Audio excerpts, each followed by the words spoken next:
welcome here to Talk FCB and welcome here to the preview of Barcelona against Real Murcia in the Copa del Rey, which is coming up tomorrow night. If you didn't know Barca were on, they are in the Copa del Rey, and we will be playing Real Murcia tomorrow night. As always guys, the preview is coming to you courtesy of the OneFootball app, which is always down in the description below. The link is there to download it. And what I would say about the OneFootball app, actually, it could be a very good time, because I know a lot of people last time this game was on in the first leg had a lot of trouble watching the game because the Copa del Rey rights, they're only available in certain countries and certain places. So if you can't get access to the game, if you can't watch it on the OneFootball app, they do have a live commentary section, which could well be useful for a lot of you guys if unfortunately you don't get to watch the game tomorrow evening. What I would say though, if you are looking for a place to watch it and you did not hear this from me, but I would certainly have a little look on YouTube for the live streams, things like that. Sometimes people can put up links and it does work for a sustained period of time. You might get to watch some of it if it isn't available in your country. So a little tip there, because I know from the first leg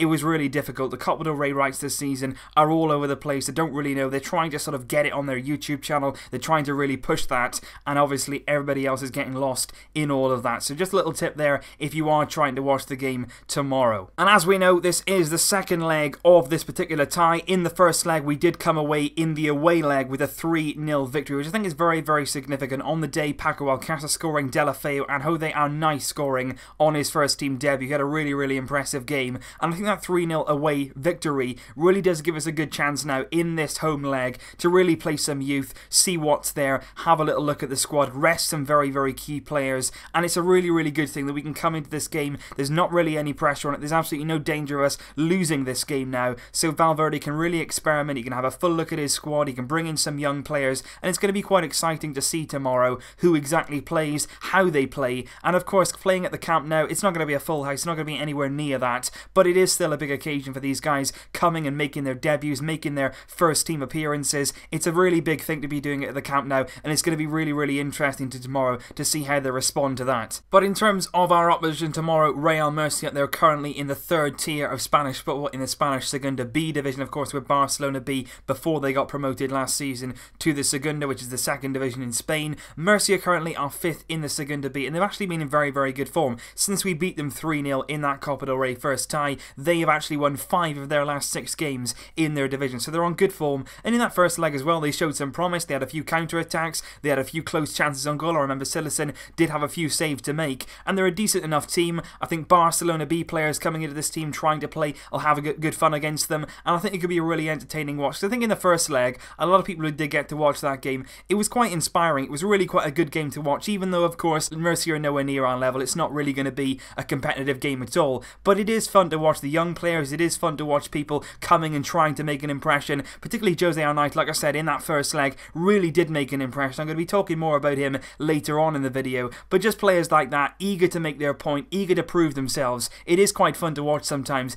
even if there is of course a massive, massive gulf between the two teams. In terms of our form since that last Murcia game, we've actually not done as well, to be honest, as Murcia. We have only won 3 of our last 6 games. We've drawn 3 of those, drawing as Olympiacos away in the Champions League, of course, also drawing away at Juventus, and also of course that controversial draw at the weekend against Valencia. The less said about that, the better right now. But overall, we're in command. You know, we're top of the league, we're qualified in the Champions League, likely to finish top of our group. We look all set to qualify from this particular tie in the Copa del Rey, and for that reason, Ernesto Valverde has seen fit to rest some very, very key players. Lionel Messi won't be playing tomorrow, Iniesta has been left out the squad, Luis Suarez as well, Jordi Alba won't play, and Samuel Umtiti. Even before the squad is announced, Ernesto Valverde very, very keen they were going to play no part. He's given them all time off. Lionel Messi apparently has reportedly gone on a short trip with his family out of the country, so he's getting a rest, and that's only a good thing. Players like that who play all the time, they need some rest sometimes, they need some time to recover with their families away from football, and that can really help. You know, going into the Saturday's game, we got Celta Vigo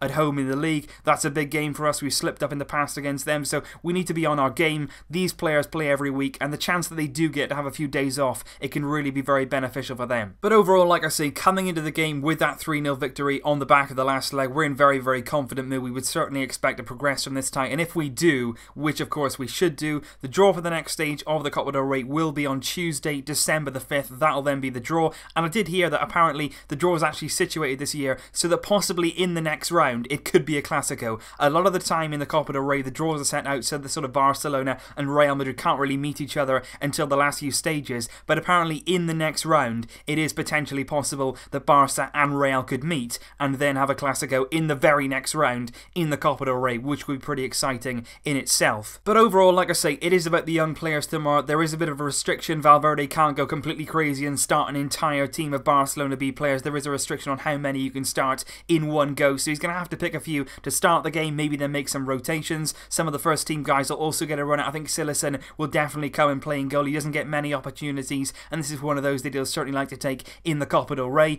And I want to talk about Jose Knight. Like I say, earlier on, he impressed in the first leg, he scored his goal, but it wasn't just his goal, which was a fantastic strike. It was his overall play. He was taking players on, he was looking really confident, and the most important thing, he was looking really comfortable in a Barcelona shirt for the first team, and that's really, really important. He isn't one of those who's really young. He's got quite a good experience so far in his career, and he's certainly somebody that I think could come into the team and actually make an impact right here and now. He's not somebody that needs to grow. He's somebody that could come in, he's got a wide head on young shoulders, and he could come in and make an impact. And I really do think that if he impresses at the Camp Nou tomorrow in the first team again, if he once again takes his chance and puts a real stamp down to Valverde, he should get a chance in the first team for me, simply because we are severely lacking in wide options. You think about Deulofeu, right now in terms of wide players, he is our only player who can give us that width. Even somebody like Alex Vidal is being played as a winger sometimes because we've got knock of the options. With Dembele injured, we've really lacked that width, and I think Arnaud could come in. He's a player that can stick wide but also like to cut in. He can score goals, he can create goals, and I just think if he impresses once again tomorrow, why not?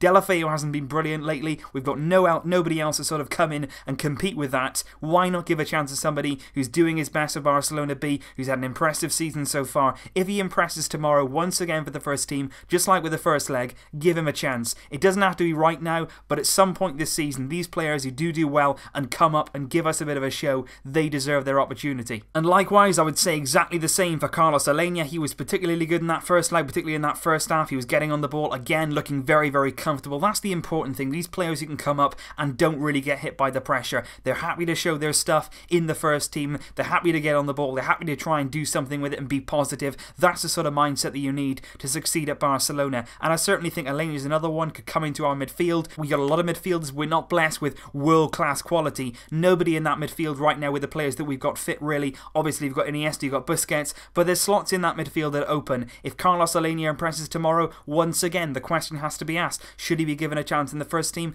I think given the opportunity, yes, he should be. You should be putting those players in the team and seeing what they've got. A lot of people will say, you know, maybe they're not ready, you shouldn't throw them in the deep end. At the end of the day, you've got to look at what Pep did. I know we're going to go back to Pep, but it does start that way. You've got to throw players in. You've got to throw Busquets in when he's a youngster. He learned very quickly. He quickly established himself, and it was that quick. You've got to do it sometimes. You've got to take the gamble, because sometimes the reward can be very high indeed. Now, usually, guys, obviously in my preview videos, I'll give you a sort of expected lineup. I'm not going to do that today, simply because there are so many different things that could happen tomorrow. I don't really know how full out Valverde is going to go, whether he's going to play a lot of first team players. I would sort of refrain from doing that. I would try and play as many youngsters as possible. We're in a very commanding position in the leg. We've got our lead. We're at the Camp Nou. Nothing really should go wrong. I don't see any problem tomorrow in giving some real chances to some young players, given the restrictions, and seeing what can happen. So I'm not going to predict the lineup, but I do hope we see some young blood, and I do hope tomorrow we can see some guys impressing out there. And what I also just want to bring you guys before we do finish the video is a quick update on Dembele and also Rafinha. Both of them today and in the last few days have been outdoors.